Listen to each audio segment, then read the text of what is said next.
What's happening, YouTube? KitePlanet here, or Kite if you're like that. Some people aren't like that, but I'm like that. This is the one, folks, you've been waiting for. This is the video you've been waiting for. SATORU GOJO getting a NEN ability. I crafted this ability quite some time ago, and I didn't know how I wanted to deliver it. I couldn't quite figure it out, so I spent the last few days trying to map it out. And then I got tired of that, and I realized, you know, this is my video. Do it. However it comes out is however it comes out. You don't like it, I don't know what to tell you. This is my diary entry. Why would I care if you like my diary entry? Anyways, all right, so I'm going to be creating a NEN ability for SATORU GOJO. But I'm not just going to be creating him an ability, giving him the ability, and that's it. I need to give him a story. He is SATORU GOJO, perhaps the most liked and respected anime character of like today's new generation.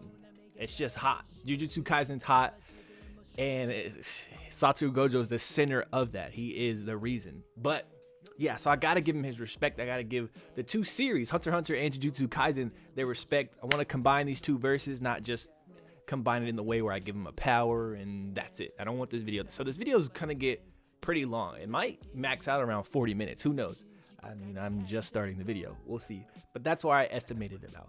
All right, so here comes the story. How did Gojo get to Hunter x Hunter? How are you gonna make that happen? I'm gonna make it happen.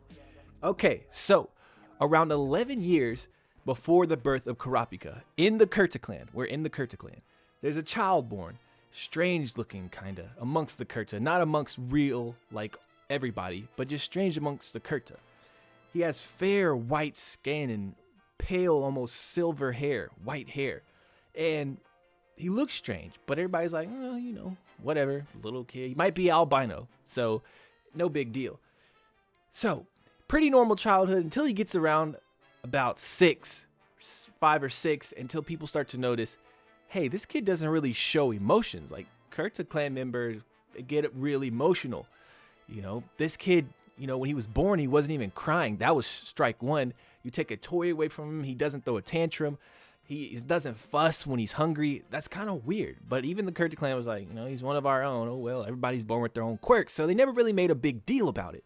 Until he got around about 10, let's say 10 or 11. He got into an argument with some kids. Kids were teasing him. They've been teasing him since he was born, since he was cognizant, since he could put a thought together and realize he was being teased.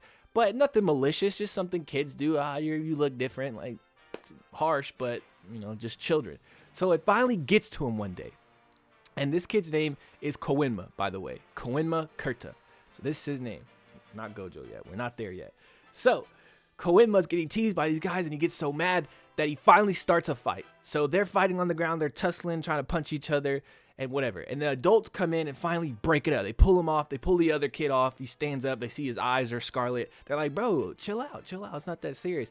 They look at Koenma as he stands up. And they're all in shock and horror. Like, bro, what is that? And it turns out, instead of turning scarlet red, Koenma's eyes turn a fluorescent blue. And everyone's like in disgust almost, because the Kurta clan takes pride in their scarlet eyes. And seeing this, they're like, this is a mutation. This is an anomaly. This is a bad omen for our clan. What are you? We don't like you. Get out, or whatever. And so from that moment on, he starts to get treated like a pariah, even amongst his own family. His family's like, I can't believe we gave birth to you. What are you? You're gonna bring bad things to this village. We don't like you.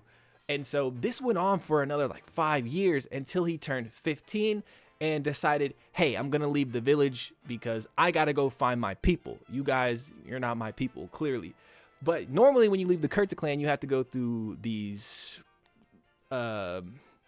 things, these tests, these exams, a written one, oral one, and another test with your eyes. But since they already wanted him out of the village, Koenma was allowed to leave of his own volition, and no one cared because they thought it was just a good thing.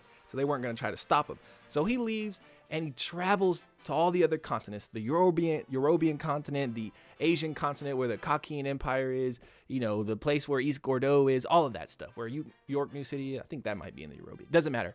So he travels all these continents. It takes a while. He doesn't stop until he's like 28. And when he's 28, he realizes, after he's been to all the continents, like, I still haven't found my people. It's not like I can't make friends, but I just haven't found the people I connect with, like Killua and Gon and Kurapika and Leorio. They connect. Everybody has their clique and their group. This man, Koenma, can't find his people. No one really sticks around. He can't really meet any interesting people, even though he spent 13 years doing it. So he decides, hey, after all my travels in these 13 years, I've heard about a land overseas in these untamed waters. I don't even know if it's real. I just heard it in like a fairy tale type of story, but there's no really hard evidence for what's beyond our sea. So I might as well go explore for myself. I have nothing here. Nothing's attaching me and anchoring me to this land. So he decides to leave. He sets sail. Weeks, months pass, and he's not hitting land, and he's tired, he's exhausted, he's hungry, he's barely managing to catch fish to keep himself sustained, and he passes out eventually. He wakes up, who knows how long later, but he wakes up halfway in the water, halfway on beach and sand. He picks up, he's like, rocks, sand, like what is this? Where am I? Wipes his eyes and he looks, and he's like, what is this? The flora and fauna are like nothing he's ever seen. And like I said, he's been to every single continent in Hunter x Hunter, and he's like, I've never seen anything like this. It's almost alien. It looks like it doesn't belong in our world.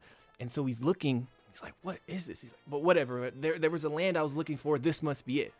And so he's like, oh man, I'm hungry. I gotta go find food. There's a jungle. There's food in the jungle. So he goes to step, and as soon as he takes a step towards the jungle, he freezes. Takes a deep breath, and he realizes the air is thick and viscous. It's like breathing in honey, this liquid that's like palpable almost.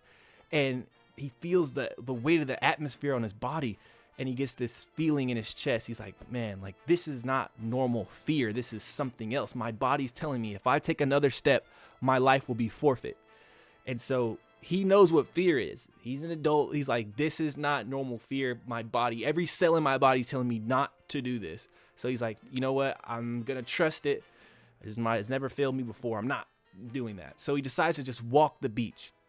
So he walks the beach, trying to look for a path, a person, something, a village, anything to help him figure out what's going on. He walks for 3 days and passes out again because of hunger. He just can't seem to get anything going. So we're flipping. Now we're going to the Jujutsu Kaisen verse. Gojo, trapped in the prison realm. Sitting in there, he realizes he's come to terms with that. He's trapped there. So he's like, man, I trust my students. They'll get me out. So he sits back and he relaxes. But as he starts to relax, he realizes he gets this uneasy feeling. And he's like, what is this? I don't feel like I'm in a room or some kind of place. It's strange. I feel like I'm in the belly of a beast, the belly of a monster. What is this thing that I'm in? What is this thing that has captured me? And little did he know, he was right. Because as he started to observe the realm with his eyes, he lifted up his blindfold, looked at his 6 eyes really hard, and he finally starts to see the flow of cursed energy. He barely saw it. It was so massive that he couldn't even tell it was flowing almost until he looked at it for a long time. He realized this is the flow not of a cursed tool or an object, but of a living being, an entity. Little did he know he was actually right. The prison realm is a living being. And it's a relic from the age before the Heian period, before cursed techniques even existed, in the Nara period. And it came to be in existence because it was the conception of two beings that should not have procreated. And in their conception of this child, it was punished by the gods of the Jujutsu Kaisen. Yes, there are gods. They regulate how life flows, and you're not supposed to create anomalies. And if you do, you'll be punished. So they punished the beings by making their child this prison realm, turning them into this thing that lacks beinghood. But like in Jujutsu Kaisen, when they strip you of something, they give you something in return. They're not so cruel as to just leave you with nothing. So in return for stripping this being of beinghood, they gave it a magnificent ability to look within universes within itself. It can peer and view and look at what's going on in universes. It cannot interact with them though. That's the trade-off. So, the beings left the child because, it wasn't a child anymore, and the period was harsh enough. They don't want to deal with that burden. So the cube was left to endure by itself. And now Gojo's gotten trapped within it. So he's sitting in there and he's like, dang, my spirit, it's like irritated. What is this sensation? I've never felt it before. And so Gojo, being who he is, the prodigy, the genius, realizing he has miraculous powers that can do insane things, he just gets an idea. It's his intuition to try to separate his soul and his body, because he's never tried this before. He's never even thought about it, because why would he? He's the strongest. He doesn't need to burden himself with such trivial matters. But now he has time, literally, to just try anything. So what he does, just intuitively, he's a genius. He creates a blue, lapse blue, reversal red, combines them, makes a purple. Normally purple will swell up and be massive, but he condenses it, and he keeps pouring in energy and condensing it until it's like super mass solid, and he's holding it. And intuitively, once again, he creates a lapse blue, and he adds it into the purple, something he's never done before.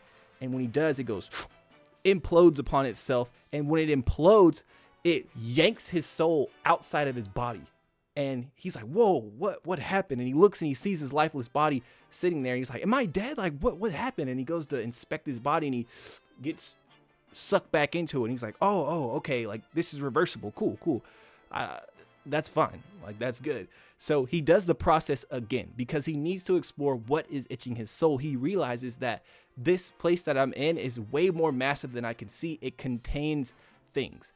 So he gets out of his body again by repeating the process. Purple, blue, implosion, yanks his soul out of his body. And now that he's in spirit form, he's like, damn, like I can't just leave my body here because my students, I trust them to come and get me.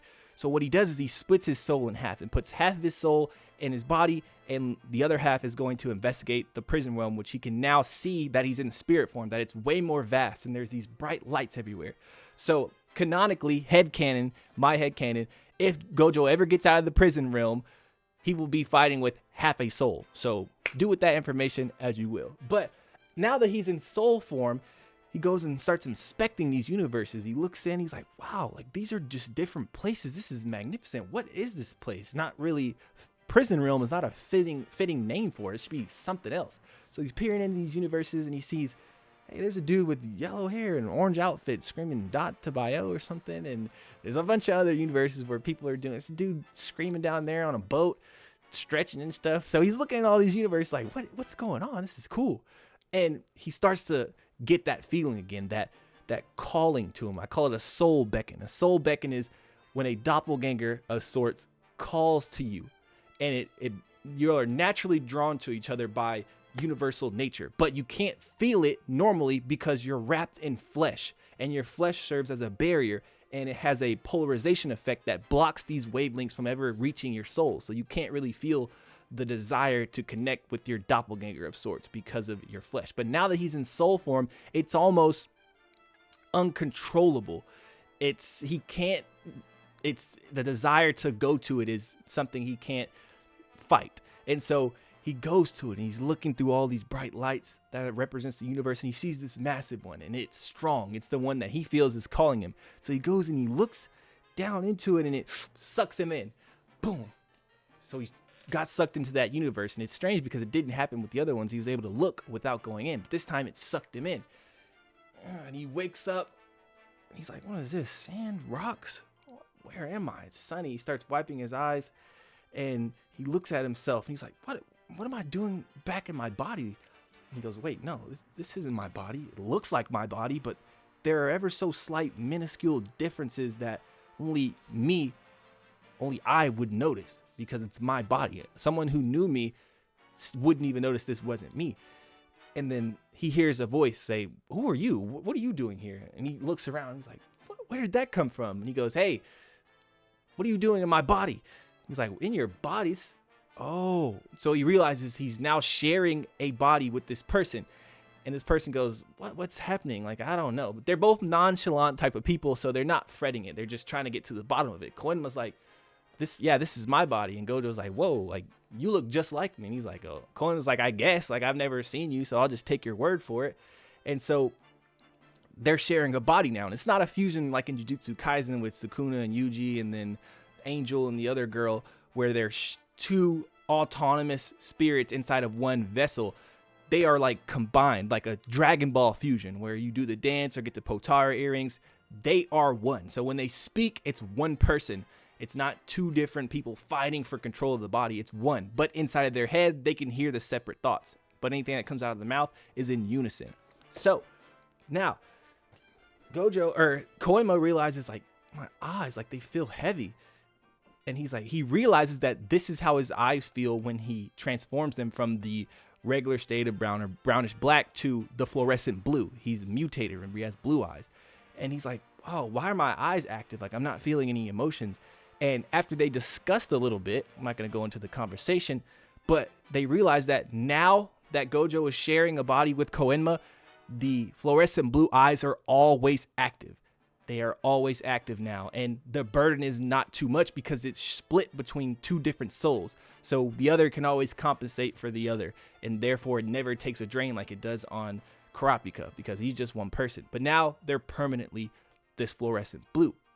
So after they figure all that stuff out, Gojo's like, man, like, I can tell, like, we're hungry. We need to get some food. And so he's in control of the body as well. So he takes a step towards the forest and freezes again. And he gets that same thing Koenma did. He's like, what is that? Like, what is this fear, this death, sensation of death that I can feel in the air? It's palpable. I can touch it. It's like I can feel death.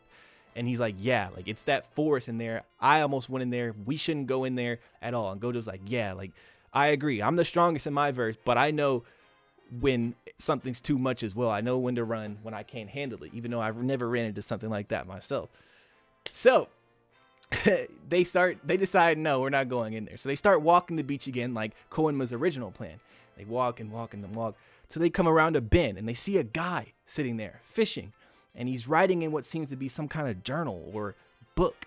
And what was strange about it was the guy was looking at them before they even turned the corner. He had already noticed them.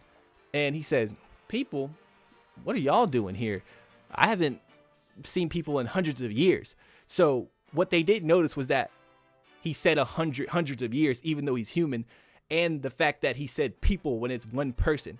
So they didn't even notice the fact that he recognized there were two people in one body, and the fact that he said hundreds of years because they were so hungry. They're like, do you have anything to eat? And he's like, yeah, there's a little bucket of fish over there. Help yourselves.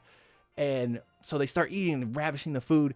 And he's like, yo, like, who are you guys? And like, well, I'm Gojo. Well, I'm Koenma. And he's like, well, nice to meet you guys. And he's like, my name's Don Freaks. And he says, you guys need help getting back to where you came from, back to the mainland. This is a dangerous place. And Koenma's like, no, I've been looking for a different place to explore. I don't belong over there. And Gojo was like, well, I mean, I'm just in your body. I'm not here to dictate what happens. I'm along for the ride. So the guys in unison say, no, we're staying here. We need to stay here. And Don Freaks is like, well, if you're going to stay here, there's some things you need to know. And so this is how the thing starts. Don Freaks is Gojo's teacher, and he is going to teach him about NEN. So he administers him the NEN affinity test after he teaches him the basics of Renten, Hatsu, and Zetsu. But he's Gojo, so he's already adept within a short amount of time. So they do the NEN affinity test, and this is where we get into the video where I describe the ability. Here we are, folks, after the build-up. Let's get ready to go. What NEN affinity is Gojo going to be? If we apply Hisoka's NEN personality type test, specialist, right? Oops. Charismatic, independent. Who does that describe but Satoru Gojo? But I'm not giving it to him. We don't need specialists for this. We simply don't. So what's the next one that makes sense? I thought emitter, because emitters are not detail oriented and they're kind of emotional, which you may not think that's Gojo, but it is Gojo as well to a T. Not detail oriented. He does things, he just wings it, and he's kind of emotional. Did you not see how deranged he was in season 2 of Jujutsu Kaisen when he was fighting the disaster curses? He is a very, he gets into his feelings about certain things. He's emotional. So yeah, that fits. He's going to be an emitter. All right. Time for the Hatsu. But before we get into the name and everything it does, four things. So his eyes. His eyes are a mutation of the scarlet red eyes of the Kurtz clan. They are the fluorescent blue eyes. So what do? They are a mutation. So they do something different. They do not just change the quality of your aura like the red scarlet eyes and, boost your aura. They boost your aura a lot, but they also give you the ability to see and read aura on people. Like, you can always read it and read the flow of it, even without seeing, even if your eyes are closed. It's like a mind's eye type of thing. And it's kind of like using Gyo, but you can use Gyo on a way grander scale. Because remember, people don't normally do this. Remember when Gon was arm wrestling in York New City and he arm wrestled Shizuku and didn't even know she was super powerful and a Phantom Troop member? Well, if Shizuku was to arm wrestle Gojo now, he would immediately be able to recognize this person is strong. This person can wield Nen and is in control of it. So that is what the eyes do. They allow him to basically see the world even with his eyes closed, and he can see all this stuff and see the flow of aura without even having to use Gyo. He can see when you're about to attack by the aura flow. Same way you can kind of do in Jujutsu Kaisen. So that's the first thing. We have he can use emitter blast regularly, like Razor conjured a little emitter ball and he blew up the Phantom Troops ship, but that's not his Hatsu, or it's just a version of Hatsu. It's not his main Hatsu. His main Hatsu was how he conjured those dolls around him. That's the real Hatsu. So he can still use regular blast. And his ability still applies colors. I wanted to keep the theme of colors because of red, blue, purple, so I kept that in. So his ability has to do with the color wheel. So if you don't understand the color wheel, well, I'll explain it a little bit in the ability so you can kind of grasp it. And let's finally get started with the ability. No, actually, no. Once again, let me get one more thing before I get into the main Hatsu, because this is not a part of the Hatsu. The most difficult thing people thought and challenged me to was to create infinity. How can you take infinity over? Because I didn't want to just take all of Gojo's powers and transfer them to Nen and just give them a different name. That's not exciting. If you think that's exciting, I don't know, go read a math book or something. That's not exciting at all. So I managed to do it. I managed to figure it out, apply some different concepts to Nen that may not be applied yet, but could be applied in the future. You never know. Dark Continent hasn't happened. So, all right, how does infinity work? He is an emitter, and he is a genius because he's Gojo, and his teacher's Dawn Freak, so we can assume that he just has access to shit people don't have access to. All right, so what he does is he uses a different form of N.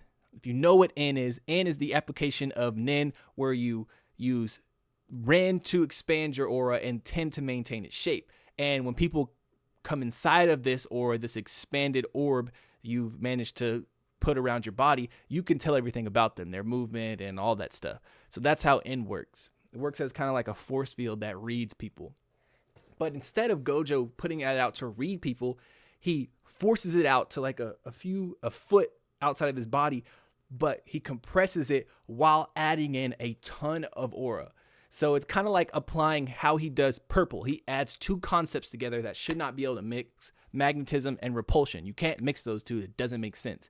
So he's applying that to his infinity, but with aura. So he's condensing where his aura can go while adding more in. So it becomes a super dense field of aura around his body. The condition with this is he has to stand still to do it. So you can touch him, like you can get through it. It's not like Infinity where he's dividing the space and you simply will never reach him.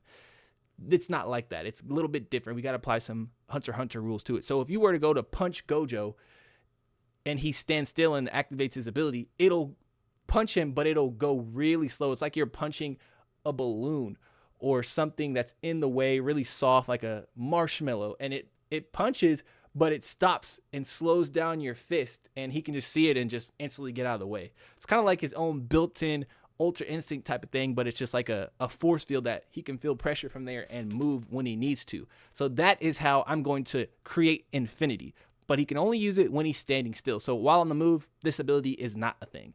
It's only when he's standing still and he's just looking. Like, you can't hit Gojo. You can. If you're really strong, you can get through it faster than normal people. If you apply like a Hatsu to it, you can blow through it, but he can also stand still and increase the amount. So it's not completely impervious to attacks like Infinity is. Well, yeah, but it does the same sort of thing. It stops things from getting to him, punches, objects, whatever, projectiles.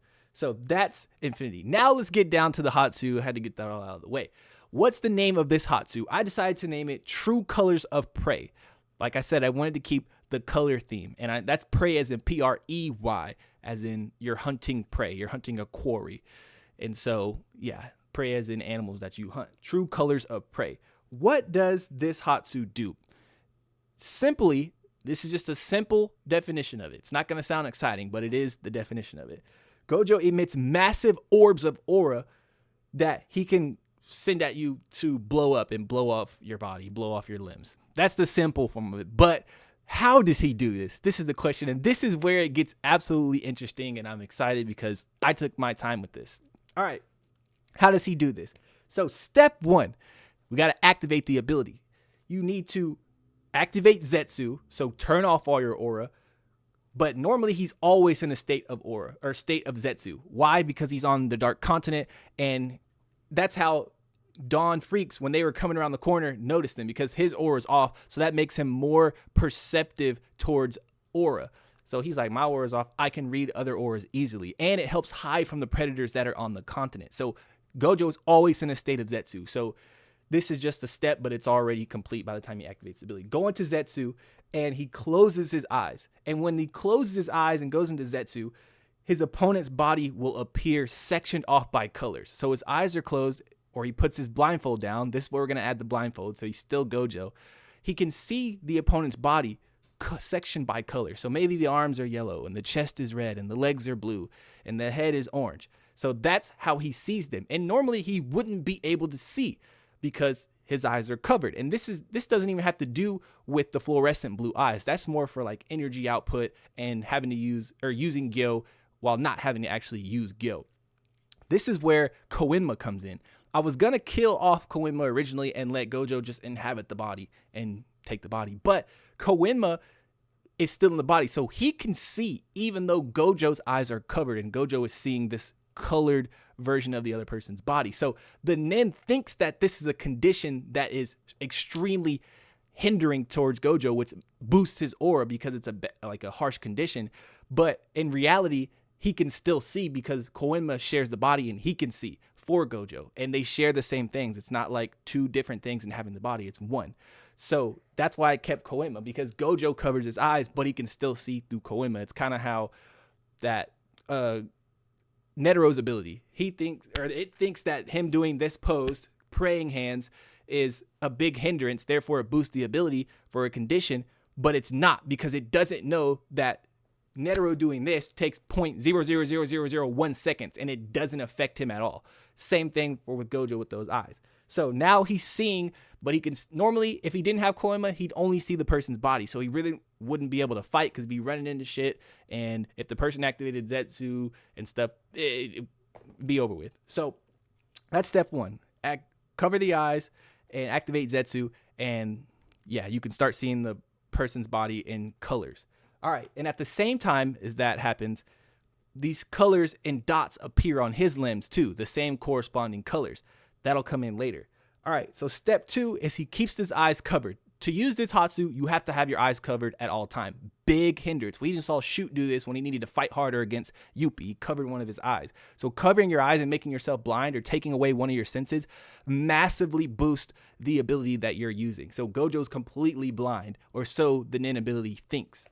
All right, so keep your eyes covered, but deactivate Zetsu. And when you deactivate Zetsu, you emit giant orbs of aura in the air. And they are invisible because they are covered in NEN. NEN is the advanced application of NEN that allows you to suppress, it makes your aura imperceptible. Like, people can't see it unless they're using Gyo. And people don't normally start fights with Gyo. We know this because if you watch the anime or read the manga, people don't activate Gyo until they've been hit by something they can't see or something weird's going on that they don't know. And then they activate Gyo. Most people don't use Gyo off the bat, but really smart people do. So they can't see these orbs, but these orbs are different colors, and they're opposite and same colors corresponding to the colors on the person's body that are sectioned off in different colors, as well as the colors dots that are on Gojo. So step three is Gojo must touch the opponent's body part and say the opposite color. This is where the color wheel comes into play. Every color has a opposite color if you understand art, if you've been in art. So if Gojo sees his arm and his arm is blue and he goes up to the dude and he doesn't want to touch his arm, he wants to punch and beat this dude up. So he goes to punch and the dude blocks with his arms and his arms are blue. If Gojo punches his arm and says orange, which is the opposite color of blue, the orange massive orb will go and blow up his arm. And since they're so massive, it would probably kill that person if they were like an ordinary NEN user. Because he is on the Dark Continent and Dawn Freaks is his teacher, This Hatsu is not meant for fighting people. It's for taking down the massive beasts and monsters of the Dark Continent. So if you get even hit with one of these, if you're not super strong, if you're not like Netero or in the upper echelon beyond Netero or Jing or any of the Zodiacs, the dragon, you can't take a hit from one of these. So you'll have to dodge and figure out all that other stuff. So Gojo's actually broken. So when he does this, the orb that he, or he touches them says, if his arm's blue, he touches it, says orange, that orb will come down, fly, and blow off that limb. So imagine you're fighting Gojo. He doesn't activate his Hatsu. He's covered his eyes. You're like, what is going on? And you're not thinking to use Gyo, and he just rushes you. You think he's trying to fight with just regular NEN. And he punches you and gets you in the side. Your torso is yellow. He says purple, and you just die. Like, you don't die. Let's say you survive, but you get your whole side blown off. And you're like, bro, what just happened? I couldn't even see what happened. And then you activate Gyo and you look up when you're half dead and you see these massive orbs in the sky. I'm talking about bigger than the orbs that Silva created when he hit Crollo with them. Bigger than that, because they're for fighting monsters on the Dark Continent. So imagine that situation. That is so broken. But since this ability is broken, there is a condition set in. Mind you, there are no restrictions because for some reason Don Freak said adding restrictions to your ability, it's something that regular people do. We don't do that. There's other ways to get around that. What other ways to get around that? I'm not sure yet. That's for a different video. I'll get to that though. So the condition is for this massive ability is that Gojo has those color spots on him. And if the person figures out the ability, like if he got hit in the side, his torso was orange, he got punched because Gojo touched him and said blue. He blew that off. He realizes, he uses Gyo, sees the colors. He's like, he didn't say the orb that was the color that he said is still up there. So you might figure out and be like, oh, he said the opposite color. You got to understand the color wheel to even counteract this ability. So he's like, oh, that's how it works.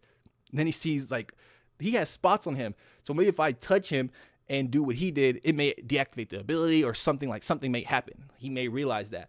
And so if the person sees a yellow dot on Gojo's arm and touches it, punches it, whatever, and says purple, it will deactivate Gojo's Hatsu for the rest of the fight. So Gojo's done with that Hatsu. And if it touches one, you don't have to touch all of them. You just need to do it one time. So that's the trade-off for this ability. It's easy to deactivate and makes Gojo powerless with his Hatsu. But he's not powerless. Remember, I said he can use regular emission blast. Like he can do what Razor did and shoot an emission ball. Like that's just regular stuff that he can do. But he won't have like a custom Hatsu that will help him out. So he might lose. But he also has the Infinity that he's created, which is not a part of the Hatsu that he can use to defend. So, but that's the counter to that. It's a counter. You could do it, but if you're really smart, you could do it. Like Crollo, if he managed to stay alive long enough, he could probably do it. Hisoka might be able to do it, and Jing would definitely probably be able to do it. So that's the trade-off, that condition to set it. So that's how the ability's so strong. Also, his teacher, I'm gonna keep saying, is Don Freaks, and he realized by fighting a human, Don Freaks, that he needs to tweak his ability to stop certain people's abilities because he never managed to beat Don Freaks. They would battle and they'd use their Hatsu and all that stuff, and he never managed to beat him, let alone really hit him. And so he added a thing where a bonus ability, if he touches you anywhere for longer than 3 seconds, 3 seconds is the minimum. So if he touches your arm or whatever for 3 seconds and says black, whatever he's touching will be forced into a state of Zetsu, and you can't use aura from that. So if you use your ability through your hands and he gets both your hands for 3 seconds or more, however long he gets it for and holds it for and says black is however long your Zetsu is active and forced upon you. So if you get your arms in, holds it for 5 seconds and says black, your arms are they're powerless for 5 seconds. And so he's Gojo. So within that 5 seconds, he might blow off your arms and just completely just knock you out of the fight. You won't be able to fight back. So it's a broken ability, but no one's just going to let people touch them. Like that's just not going to happen, let alone for more than like a second. Like you can get hits on people, but no one's getting touched for that long. And it's only for a few seconds. So it's not too broken. So yeah, that's the ability. Let me know how strong that is. I know it's pretty strong, but he is on the Dark Continent. And he did learn from Don Freaks, and yes, it is a broken ability, but I like it. I like abilities and animes where people box, and so I just imagine where Gojo's just boxing, like he's just fighting, and he punches you, boom, your stomach's blue, but he says orange, boom, your stomach gets blown off. You're like, what the hell? Then you try to block, and your forearm's yellow, and he says purple, and your arm gets blown up. And that's just such a fire thing. I would love to see people punching with the explosions, and people are like, whoa, like, what is happening? I just lost my arm. I don't even know what's happening. It's a broken ability. I love this ability. You can let me know your thoughts on this. This video is pretty long, but I think the people who will see this will really enjoy this. So let me just go over it really quick at the end. Step 1 to activate True Colors of Prey is to activate Zetsu, which he's already probably always in. Close your eyes or cover your eyes, the blindfold, and then your opponent's body will appear sectioned off by colors. So you'll see blue, red, and orange, and all these colors on different body parts. Step 2 is to keep your eyes covered, deactivate Zetsu, and release giant invisible orbs of aura into the air. They just sit up there, and they can be destroyed if they're Namu. Let's just say that. You can destroy the orb, but he can just put one back up. They're invisible because they're covered in NEN, which is something that makes your aura imperceptible. Kurapika used it on Uvogin to make his chains invisible, and Uvogin didn't even notice he was hit with chain jail. That's how he killed him. And then step 3 is... okay, those orbs are colors too. Step 3 is Gojo must touch the opponent's body part and say the opposite color on that body part. And when he does, that orb with the opposite color of the body part will come and blow up wherever he touched. And yeah, that's the ability. It's called True Colors of Prey. You basically can't let Gojo touch you. And if you do, you need to get his hands off of him, or off you, before he even says the color. So if he's going to punch you, you need to be like, ugh, like dodge, or realize that you might touch him and say the color at the same time. So both y'all may get attacked with Gojo's orbs, and it may just cause a big explosion right there. So this ability can really damage Gojo too if he's not careful. If he's fighting a really good fighter, hand-to-hand fighter, and they realize his ability, he could die as well. Not just be forced or lose his ability, but he could die from an explosion. And so... yeah, that's the ability. Pretty broken. He can use infinity by compressing his aura and releasing it at the same time. Two concepts that shouldn't exist at the same time, sort of like purple.